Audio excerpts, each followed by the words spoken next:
Some aching pains when they're gone. Our text finds us at a place that had never been recorded before in history and never been recorded since. There is a divine separation. There is a deactic divorce. There is a mutual separation.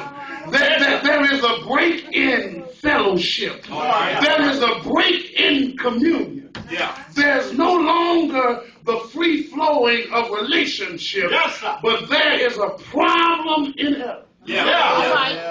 That heaven had never had a problem like that. And Jesus had never encountered such a situation. Could you imagine never being without a thing and then all of a sudden out of nowhere abruptly it's snatched from you? Could you imagine learning to operate, live, and depend on something, and then one day at the blink of an eye, at the turn of a head, at the shifting of emotion, it has been extracted and taken from you. And I've come to serve notice that there are some problems when that happens. What are you talking about, Traylor? What are you talking about? Since the beginning of time, Jesus and God had been in constant communion and fellowship. There was never a time when Jesus and God weren't in harmony. There was never a time when they were not in fellowship together. He made himself of no reputation. Took on the form of a servant. Humbled himself and became obedient unto death. Even the death of the cross. Now God decided that God would take a back seat to himself, humble himself, and then kill himself so that he could raise himself. Jesus submits to the will and authority of his Father. Now, his submission is not born out of his lack of equality, but it's actually because of his security in who he really is. He didn't have to show how powerful he was. And can I stop and tell you that I don't ever have to tell people I'm in charge? All I have to do is be in charge. I don't have to tell people I'm the boss. All you got to do is just be the boss. You don't have to ask permission. I don't lead by permission. I don't lead by being granted authority. And my brothers and sisters, if you are the authority in a place, you shouldn't have to ask people, can you? I mean, I can talk about my situation because nobody gets mad when I do that. But the Victory Through Truth Ministries in Anderson, I don't ask people, can I give leadership? Go ahead.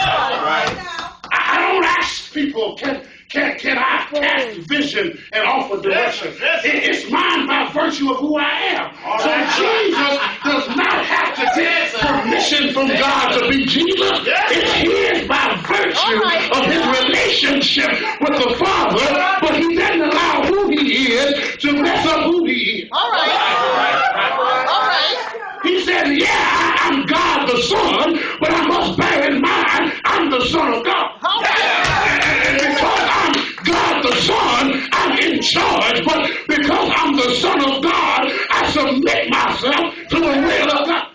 You know, it's awesome when you're so in charge, even you follow your own direction. Jesus says, I'm so much God, I do what I tell me to do. Because he is God in essence. But guess what? There comes a time when God is gone. Man and God started in perfect fellowship. In the cool of the day, God would make trips to the garden to talk with Adam and Eve. In the cool of the day, the Lord would stop by a place that was as much paradise as they had ever known, because it was the only place they had ever known. And he talked with them because they were in perfect harmony with him. But one day Eve caught herself out by herself. Had a discussion with a snake. You gotta be careful who you talk to when you talk. She had a discussion with a snake. And the snake told Eve the first lie that was ever told. It if you eat it, you won't surely die. All right. I know God said that if you eat it, you're going to surely die. But you're not going to die. What it is God understands if you eat it, you're going to be like him. And let me talk parenthetically and throw this in. Part of the problem with the church today is we have dressed a lie up to where it looks like the truth. The serpent told Eve just enough truth to get her not to pay attention to the lie that was mixed in the middle. And you got people posing as preachers in places that act like churches, standing up propagating just enough truth to convince folk that it's right. But I come to tell you, any truth mixed with any error is all lie. A half truth is a whole lie. I don't care who told it. That's right. And the serpent says to Eve, he don't want you to eat because if you do, yes, sir, you'll be smart like him. Yes, sir. Yes, sir. You'll know the difference between good and evil. Yes, sir. And Eve said, it don't sound half bad. You mean I'm going to be like God? All right. All I got to do is eat this. And I'll be like God. Now, I didn't make this up. You read Genesis chapter 3. It's in the The text says that Eve did eat. Yes, sir. And then she took it to Adam. And Adam did eat. Yes, sir. And the thing that amazes me, I'm going somewhere, stay with me. The thing that amazes me is that after Adam ate, he knew what he did. Yes, sir. Can I submit and suggest to you, you may say you didn't know, you might try to convince us you didn't know, you may even tell yourself you didn't know, but when you willingly violate the plan of God, you know, and the Spirit of God, if you've ever been saved, will come by and convict you.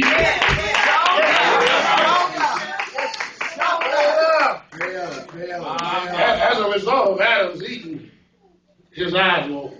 Yes, sir. Yes, sir. Yes. Talk. And he realized he was naked. Yeah.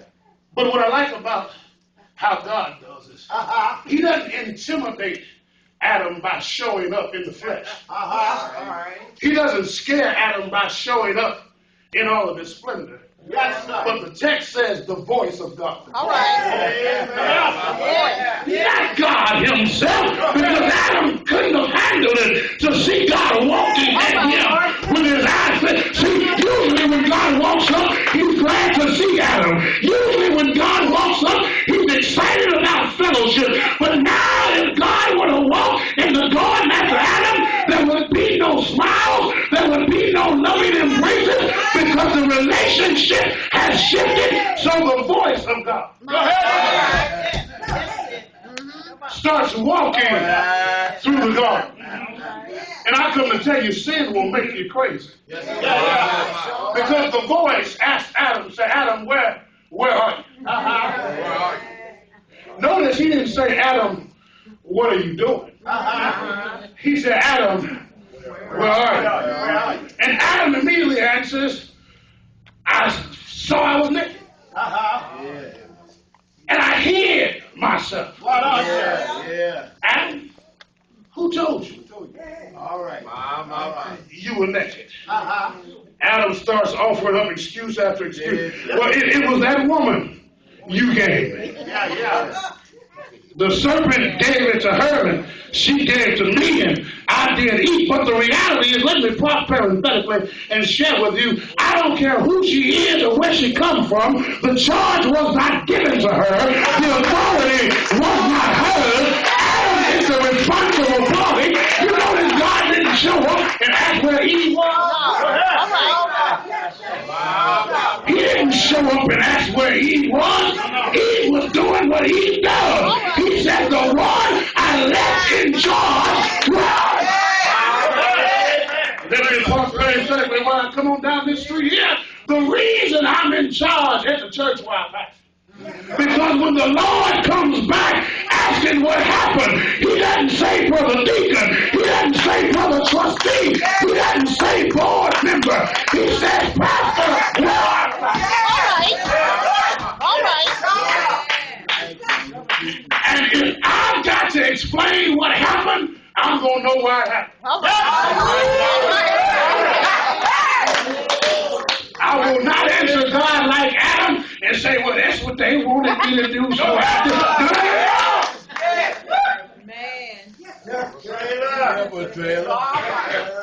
did. Anyway, now man and God are out of fellowship. Yes, sir. Man can't get to God. And God won't come to man. Come here.